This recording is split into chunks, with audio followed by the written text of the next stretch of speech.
going to set the upper ram guides. This is going to keep the ram from lifting and causing premature wear on the bearing plates on the bottom of the ram. I'm standing here in front of one of our hopper fed machines. This one's an HF40, but this procedure is going to be the same all the way from our HF30 models up to our big HF70s and the XR2400s. They may look a little bit different on the outside, but the procedure is just the same. Loosen the guides in the back, raise them up so that we can blow any debris that may be underneath.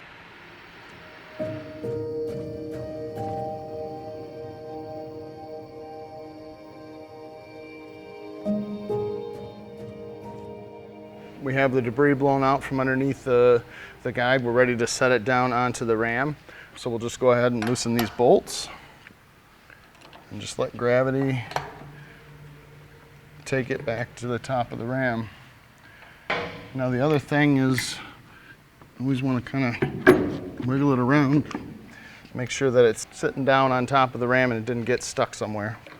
So at this point, we'll just lightly tighten these bolts. We just want them tight enough to where the guide is not going to fall when the ram comes out from underneath the guide. But we want it to be able to push the guide up if it needs to. If it's too tight, if it's binding it up, we want the ram to be able to push it out of the way and travel through that.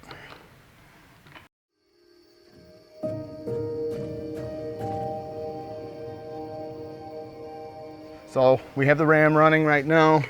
We'll go ahead and we'll just start tightening a little bit at a time. Just a little bit. And then we'll go a little bit tighter this time. A little bit tighter. And we'll go ahead and give it the final tightness on here. Do the same with the rear guides as well as it's rolling. We haven't tightened these ones down yet either. These are still just a little bit hand tight. So we'll just go nice and easy with these. Now at this point, if your machine has the upper ram guide hold downs, there'll be a couple of adjuster bolts that you'll need to screw down to the top.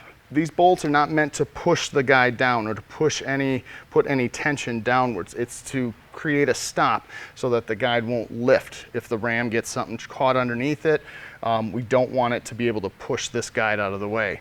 If your machine is equipped with that, this would be the point at which you would tighten those down, put a little bit of downward pressure on it, but after these bolts are all tight.